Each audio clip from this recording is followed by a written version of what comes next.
দীর্ঘ 500 বছরের অপেক্ষার অবসান হয়েছে। অযোধ্যায় ফিরলেন শ্রীরাম। উৎসব আনন্দে মাতোয়ারা দেশবাসী। রাজ্যের বিভিন্ন প্রান্তে ঢাক ঢোল বাজিয়ে শোভাযাত্রায় সামিল হয়েছেন রামভক্তরা। রামলালার প্রাণ প্রতিষ্ঠার উৎসব ঘিরে মেতেছে দক্ষিণ দিনাজপুরবাসী। বিভিন্ন জায়গায় পূজার্চনার পাশাপাশি বিতরণ করা হয় প্রসাদ।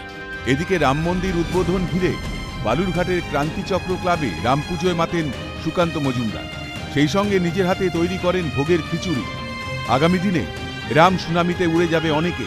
রাম নামের সঙ্গে মিশল রাজনীতি। এবং সেই উদ্বোধনের আনন্দে সমগ্র হিন্দু সমাজ উদ্দোলিত এবং আনন্দিত।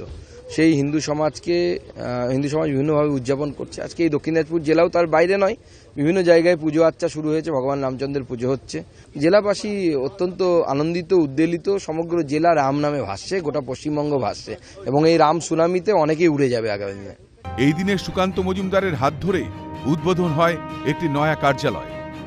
কিভাবে সেখানে ব্যবস্থা করব, আগে যে কার্যালয় ছিল সেই কার্যালয় আমাদের ভাড়ায় ছিলাম আমরা, কিন্তু সেখানে মালিক পরিবর্তন হয়ে যাওয়ার জন্য আমরা উদ্বাস্তু হয়েছিলাম।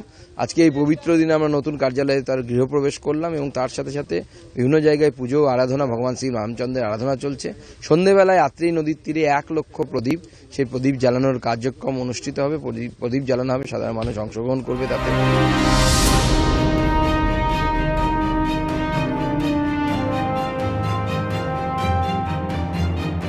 এইসব কিছুর পাশাপাশি গঙ্গারামপুরের কালীতলা এলাকাতেও চলে রাম পুজো যজ্ঞানুষ্ঠান।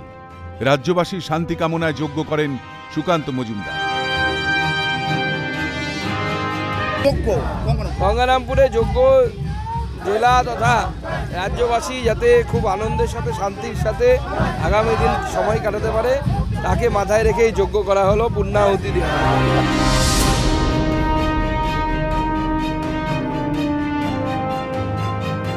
সবশেষে দক্ষিণ দিনাজপুরের তপন ব্লকের করধো এলাকায় মিছিলে অংশ নেন বিজেপি রাজ্য সভাপতি সুকান্ত মজুমদার। আনন্দিত সবাই নিজের নিজের মতো করে বিভিন্ন জায়গায় ছোট ছোট রাস্তায় আপনারা দেখলেন রোজ সাধারণ মানুষ তারা দাঁড়িয়ে দাঁড়িয়ে গাড়ি দাঁড় করিয়ে লাড্ডু বিলি করছে। এই যে একটা অদ্ভুত উৎসাহ পরিবেশ তৈরি হয়েছে, এটা ভগবান রামচন্দ্রের 500 বছরের ঢোকার পর, তার গৃহপ্রবেশে হওয়ার পর এই অদ্ভুত পরিস্থিতি গোটা বাংলা জুড়ে আছে। দক্ষিণ দিনাজপুর থেকে শঙ্কর কুমার রায়ের রিপোর্ট, ক্যালকাটা নিউজ।